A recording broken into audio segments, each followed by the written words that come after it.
according to police there. At this hour, a manhunt is underway for at least one suspect after a van plowed into a crowd of pedestrians in a busy area popular with tourists, killing at least one person and injuring some 32 others.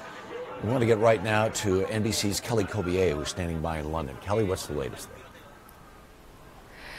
Well, Harry, police have closed down that area. They're asking people to stay away. They've cordoned off parts of it. As you can imagine, they're still treating victims, some 32 injured, 10 of them seriously injured, and at least one person dead. Police fear that the number of fatalities, will rise. We've been looking at these social media pictures posted on social media over the past couple of hours, and they show really an absolutely devastating scene along Las Ramblas district in Barcelona, a district that is very popular with tourists. It's one of those must-see sites for those visiting Barcelona. It was a beautiful day, about 5:15 in the afternoon, Spain time.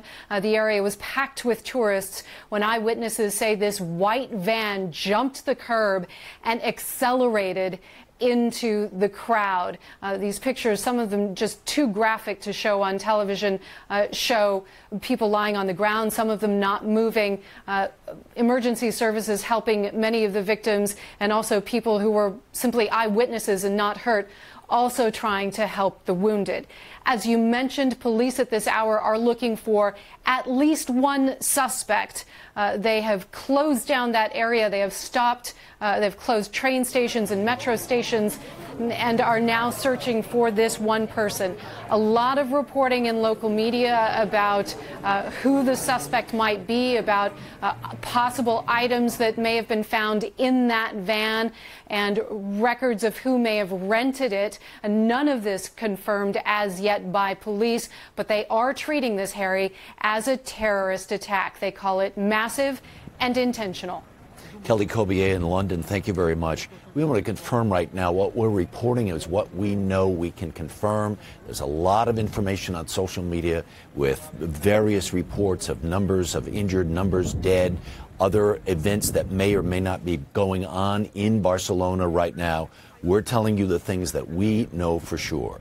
NBC White House correspondent Kristen Welker is in Bedminster, New Jersey, where President Trump is on his working vacation. What's the latest there?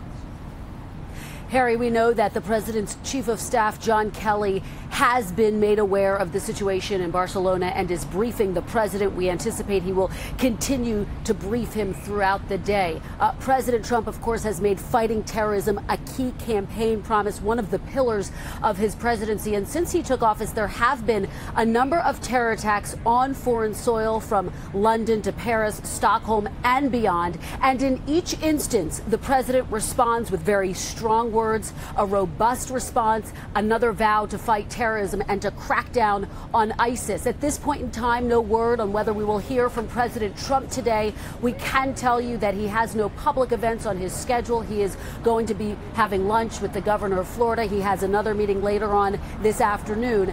We will track to see if that changes at all. The First Lady, though, has weighed in on Twitter. She has tweeted thoughts and prayers to hashtag Barcelona. Now, of course, all of this comes after this weekend's violent clashes in Charlottesville, which claimed the life of a young woman, what a number of officials are referring to as a terrorist attack here on U.S. soil. Of course, President Trump getting criticized for his response to that. Now, tomorrow, he will shift his focus to foreign policy.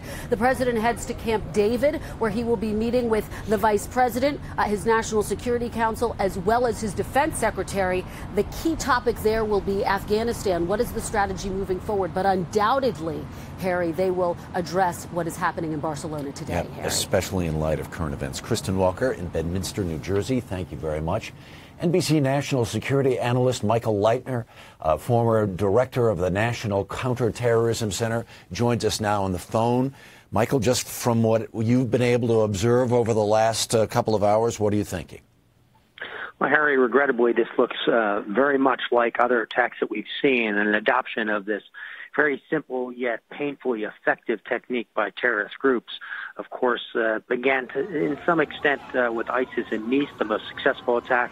But this methodology has been adopted by all strains of political terrorism. Of course, the tragedy in Charlottesville, and also an attack in London against the Muslim community at the Finsbury Mosque. So regrettably, these are very, very simple tactics, but they can be highly effective in open democratic societies, and it's extremely challenging for officials in any city, whether it's the United States, the UK, France, or now in Spain, to defend perfectly against these sorts of attacks. Just as we're continuing our conversation, Michael, I want to report that national police in Spain are calling urgently for blood donations there. We know there are several dozen people injured. We don't know the extent of those injuries to this point yet. Michael, just as we continue to observe this, it was just last summer on Bastille Day that horrible attack happened in Nice. As I've been looking at pictures on social media, they are horrifically reminiscent of what we saw that day last summer.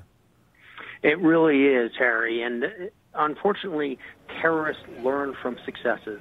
And terrorists like things which are simple and effective. And that's exactly what these vehicular attacks are, especially in countries like Spain, where as a general matter, things like firearms or precursors to explosives are much easier to obtain. The Spanish have a long history with terrorism. They have avoided, to some extent, the real pains of Islamic-inspired terrorism that the French and the UK and the Germans have seen, although, of course, they did experience a serious attack in the Madrid train system in 2004. But their biggest experience has been with Basque separatists. That terrorist strain has dropped significantly over the past couple of years, and this really is not a technique or approach that traditionally Basque separatists would have taken.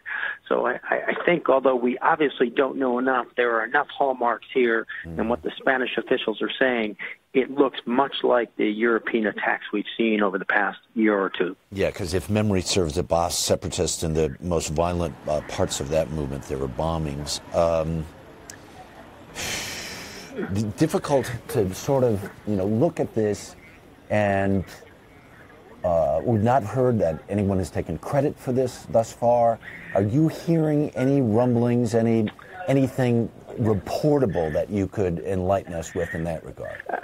I'm not, but I don't think we should really read into the fact that no one has taken credit. In the days of the IRA and to some extent Al-Qaeda, taking credit for these attacks happened quite quickly, but especially in the era of ISIS. The entire idea of who is in the movement and who is not is so different that taking credit for these things is not something an organization necessarily knows. In many cases of ISIS attacks, the first time that ISIS Command Central, we might call it, knows about it is when the attack itself occurs.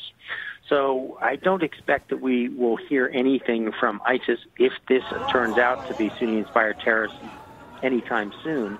And I don't think we should read into the lack of a statement of responsibility either. Yeah, right. Let's have plenty of a history of lone wolves acting out there for different causes. Michael Leiter, a national security analyst for NBC News, thank you very much for your time. We want to go back out to New Jersey right now and check in with Kristen Welker, who has some late breaking news out of the State Department. Kristen. Harry, that's right. The Secretary of State Rex Tillerson just had a news conference with the Prime Minister of Japan. Let me characterize for you some of his comments that he made about Barcelona. He says that the United States offers condolences on the loss of life and injury. The United States is continuing to monitor and assist law enforcement. U.S. consulates and embassies are working with their counterparts in Spain.